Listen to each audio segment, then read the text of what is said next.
Welcome to another Google Classroom tutorial.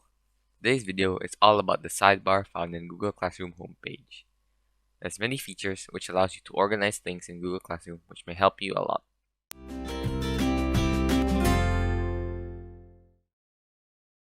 When you first open Google Classroom, the default page that will appear is a classroom page. As a teacher, the three-dot button found in the top right corner of the class card allows you to move, copy invitational links, edit, copy, or archive the class. Archiving the class makes you remove the class to the archive section.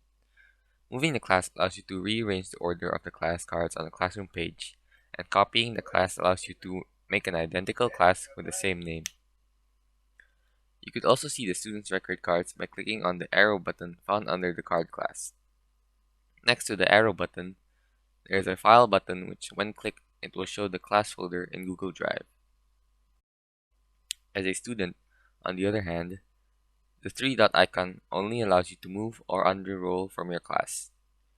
You can access all your classwork by clicking the icon with the person, which can be found under the class card.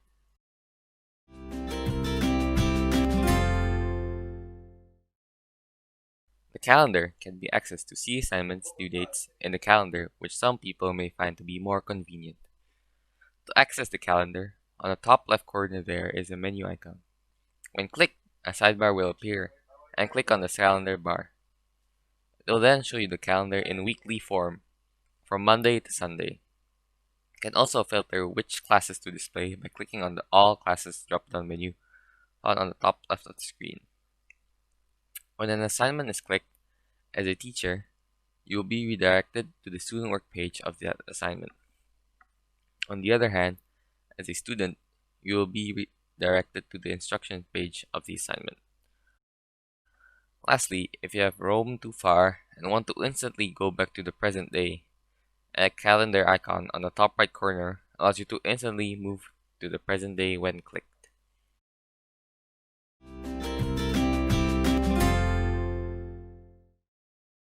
Take a look at all your assignments from all classes in one page, both as a teacher and a student, by clicking on the sidebar again. Then, find a to-do for a student or to review for a teacher. The to review and the to-do page all have been discussed before in previous videos. If you want to know more about the review page, watch episode 5. But if you want to know more about the to-do page, watch episode 6.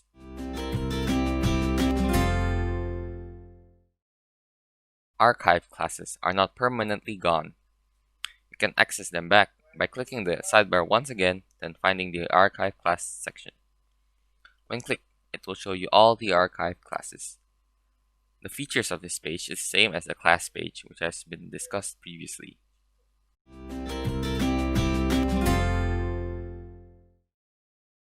Lastly, you can change your profile picture by clicking on your profile found at the top right of your screen. A menu will then appear to change your profile picture. Click the camera icon found on your profile picture. You can also further manage your Google account by clicking on the Manage Google Account button. You'll then be redirected to the Google account page. You can also manage your notifications on Google Classroom. All you have to do is click on the sidebar, then at the very bottom of there will be a settings bar.